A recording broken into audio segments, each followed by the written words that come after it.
ಕೇಂದ್ರದ ಬಜೆಟ್ ಅಲ್ಲಿ ರಾಜ್ಯಕ್ಕೆ ಅನ್ಯಾಯದ ಕುರಿತಂತೆ ಹೋರಾಟ ತೀವ್ರವಾಗ್ತಾ ಇದೆ. ಫೆಬ್ರವರಿ 7ನೇ ತಾರೀಕು ದಿಲ್ಲಿಯಲ್ಲಿ ಕಾಂಗ್ರೆಸ್ ನಾಯಕರು ಹೋರಾಟ ನಡೆಸೋದಕ್ಕೆ ಸಿದ್ಧತೆಯನ್ನ ಮಾಡಿಕೊಂಡಿದ್ದಾರೆ. ಈ ಬೆನ್ನಲ್ಲೇ ನನ್ನ ತೆರಿಗೆ ನನ್ನ ಹಕ್ಕು ಅಭಿಯಾನ ಶುರುವಾಗಿದೆ. ಎಕ್ಸ್ನಲ್ಲಿ ಶುರುವಾಗಿರುವಂತಹ ಅಭಿಯಾನಕ್ಕೆ ಸಿಎಂ ಸಿದ್ದರಾಮಯ್ಯ ಬೆಂಬಲವನ್ನ ವ್ಯಕ್ತಪಡಿಸಿದ್ದಾರೆ. ಇನ್ನು ಈ ಸಂಬಂಧ ಇವತ್ತು ಸಿಎಂ ಹಾಗೂ ಡಿಸಿಎಂ ಜಂಟಿ ಸುದ್ದಿಗೋಷ್ಠಿಯನ್ನು ನಡೆಸುತ್ತಾರೆ. ಈ ಮೂಲಕ ಬಿಜೆಪಿ ನಾಯಕರಿಗೆ ಟಾಂಗ್ ಕೊಡೋದಕ್ಕೆ ಮುಂದಾಗಿದ್ದಾರೆ. ಕರ್ನಾಟಕ ರಸ್ತೆ ಸಾರಿಗೆ ಸಂಸ್ಥೆ ಇವತ್ತು ವಿನೂತನ ಶೈಲಿಯ ಹೊಸ 100 ಬಸ್ಗಳನ್ನು ರಸ್ತೆಗೆ ಇಳಿಸ್ತಾ ಇದೆ. ಅಶ್ವಮೇಧ ಕ್ಲಾಸಿಕ್ ಹೆಸರಿನ ಈ ಬಸ್ಗಳಿಗೆ ಇವತ್ತು ಚಾಲನೆ ಸಿಗ್ತಾ ಇದೆ. ಪ್ರಯಾಣದ ಮರುಕಲ್ಪನೆ ಅನ್ನೋ ಘೋಷವಾಕ್ಯದಲ್ಲಿ ಬಸ್ಗಳನ್ನು ಪರಿಚಯ ಮಾಡಲಾಗ್ತಾ ಇದೆ. ಈ ಬಸ್ನಲ್ಲಿ 52 ಆಸನಗಳಿದ್ದು ಬಕೆಟ್ ಟೈಪ್ ವಿನ್ಯಾಸ ಹೊಂದಿದೆ. ಬಸ್ ಒಳಗೆ ಲಗೇಜ್ ಕ್ಯಾರಿಯರ್ ಕೂಡ ವಿನೂತನವಾಗಿ ವಿನ್ಯಾಸ ಮಾಡಲಾಗಿದೆ. ಸಿಎಂ ಸಿದ್ದರಾಮಯ್ಯನವರು ಇವತ್ತು ವಿಧಾನಸೌಧದ ಮುಂದೆ ಬಸ್ಗಳಿಗೆ ಚಾಲನೆಯನ್ನು ಕೊಡ್ತಾರೆ. ಗೃಹ ಸಚಿವ ಅಮಿತ್ ಶಾ ಇದೇ 10ನೇ ತಾರೀಕು ರಾಜ್ಯಕ್ಕೆ ಭೇಟಿ ಕೊಡ್ತಾ ಇದ್ದಾರೆ. ಲೋಕಸಭಾ ಚುನಾವಣೆಯ ಸಿದ್ಧತೆ ಸೇರಿದಂತೆ ಅಭ್ಯರ್ಥಿಗಳ ಆಯ್ಕೆ ಪ್ರಕ್ರಿಯೆ, ಬಿಜೆಪಿ ಮತ್ತು ಜೆಡಿಎಸ್ ಮೈತ್ರಿ ಹಿನ್ನೆಲೆಯಲ್ಲಿ ಸ್ಥಾನಗಳ ಹಂಚಿಕೆ ಹಾಗೆಯೇ ಕೆಲವು ಹಿರಿಯ ನಾಯಕರ ಅಹವಾಲುಗಳ ಬಗ್ಗೆ ಅಮಿತ್ ಶಾ ರಾಜ್ಯ ನಾಯಕರೊಂದಿಗೆ ಸಮಾಲೋಚನೆಯನ್ನ ನಡೆಸಲಿದ್ದಾರೆ. ದಕ್ಷಿಣ ಕನ್ನಡದ ಸುಳ್ಯ ಬಿಜೆಪಿಯಲ್ಲಿ ಭಿನ್ನಮತ ಸ್ಫೋಟಗೊಂಡಿದೆ. ಸುಳ್ಯ ಮಂಡಲ ಅಧ್ಯಕ್ಷ ಪಟ್ಟ ಮತ್ತೆ ವೆಂಕಟ್ ಒಳಲಂಗೆ ದೊರೆತಿರುವುದಕ್ಕೆ ಅಸಮಾಧಾನ ಹೊರಹಾಕಿರುವಂತಹ ಕಾರ್ಯಕರ್ತರು ಕಚೇರಿಗೆ ಬೀಗ ಹಾಕಿ ಪ್ರತಿಭಟನೆಯನ್ನು ನಡೆಸಿದ್ದಾರೆ. ಅಲ್ಲದೆ ವಿಧಾನಸಭಾ ಚುನಾವಣೆಯ ವೇಳೆ ಎಸ್ ಅಂಗಾರ ಅವರಿಗೆ ಟಿಕೆಟ್ ನಿರಾಕರಿಸಿದ್ದಕ್ಕೂ ಅಸಮಾಧಾನ ಹೊರಹಾಕಿದ್ದಾರೆ.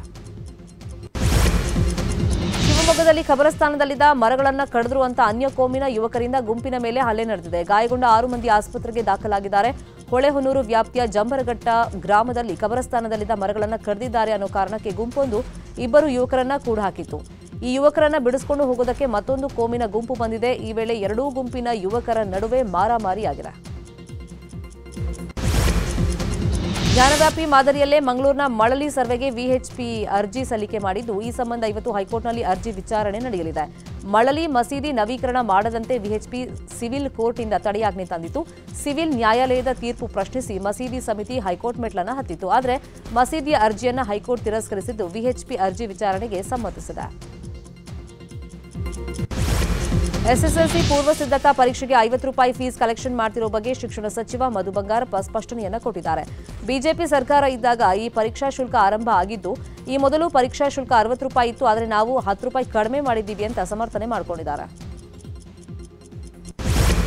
ಇನ್ನು ಎಸ್ಎಸ್ಎಲ್ಸಿ ಪೂರ್ವ ಸಿದ್ಧತಾ ಪರೀಕ್ಷೆಯಲ್ಲೂ ಧರ್ಮದಂಗಲ್ ಶುರುವಾಗಿದೆ. ಫೆಬ್ರವರಿ 26ರ ಸೋಮವಾರದಿಂದ ಶುರುವಾಗಲಿರುವಂತಹ ಎಲ್ಲಾ ಪರೀಕ್ಷೆಗಳು ಬೆಳಗ್ಗೆ 10:15ಗೆ ಆರಂಭವಾಗಲಿದೆ. ಆದರೆ ಮಾರ್ಚ್ 1ರ ಶುಕ್ರವಾರ ನಡೆಯುವಂತಹ ವಿಜ್ಞಾನ ಪರೀಕ್ಷೆ ಮಾತ್ರ ಮಧ್ಯಾಹ್ನ 2 ಗಂಟೆಗೆ ನಡೀತಾ ಇದೆ.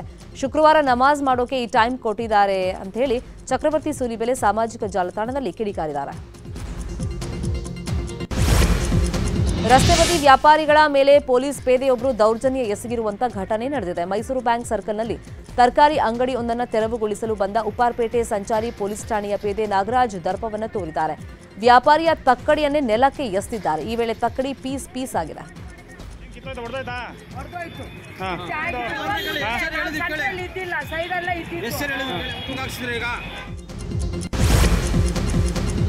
ಗದಗ ಜಿಲ್ಲೆಯ ಗಜೇಂದ್ರಗಡ ಪಟ್ಟಣದಲ್ಲಿ ವೈದ್ಯರ ನಿರ್ಲಕ್ಷ್ಯಕ್ಕೆ ಬಾಣಂತಿ ಹಾಗೂ ಅವಳಿ ಕಂದಮ್ಮಗಳು ಸಾವನ್ನಪ್ಪಿರುವಂತಹ ಆರೋಪ ಕೇಳಿಬಂದಿದೆ. ಕಾರೋಡಗಿ ಮಠ ಆಸ್ಪತ್ರೆ ವೈದ್ಯರೇ ಬಾಣಂತಿ ನಂದಿನಿ ಸಾವಿಗೆ ಕಾರಣ ಅಂತ ಸಂಬಂಧಿಕರು ಪ್ರತಿಭಟನೆ ಮಾಡಿ ಆಕ್ರೋಶವನ್ನು ವ್ಯಕ್ತಪಡಿಸಿದ್ದಾರೆ. ರಕ್ತದ ವ್ಯವಸ್ಥೆ ಮಾಡದೆ ಹೆರಿಗೆ ಮಾಡಿದೆ ಸಾವಿಗೆ ಕಾರಣ ಅಂತ ಸಂಬಂಧಿಕರು ಆರೋಪ ಮಾಡಿದ್ದಾರೆ. ಕನ್ನಡಿಗರ ನೆಚ್ಚಿನ ನ್ಯೂಸ್ 18 ಕನ್ನಡ ಈಗ ವಾಟ್ಸ್ಆಪ್ನಲ್ಲೂ ಲಭ್ಯ. ಕರ್ನಾಟಕ, ದೇಶ ವಿದೇಶಗಳ 360 ಡಿಗ್ರಿ ಸುದ್ದಿಯ ವಿವರಗಳನ್ನ ನಿಮ್ಮ ಕೈ ಬೆರಳುಗಳಲ್ಲೇ ಪಡಿಲಿಕ್ಕೆ ಈ QR ಕೋಡ್ ಅನ್ನ ಸ್ಕ್ಯಾನ್ ಮಾಡಿ ನಮ್ಮ ಚಾನಲ್ ಫಾಲೋ ಮಾಡಿ, ನೋಟಿಫಿಕೇಶನ್ ಆನ್ ಮಾಡಿ.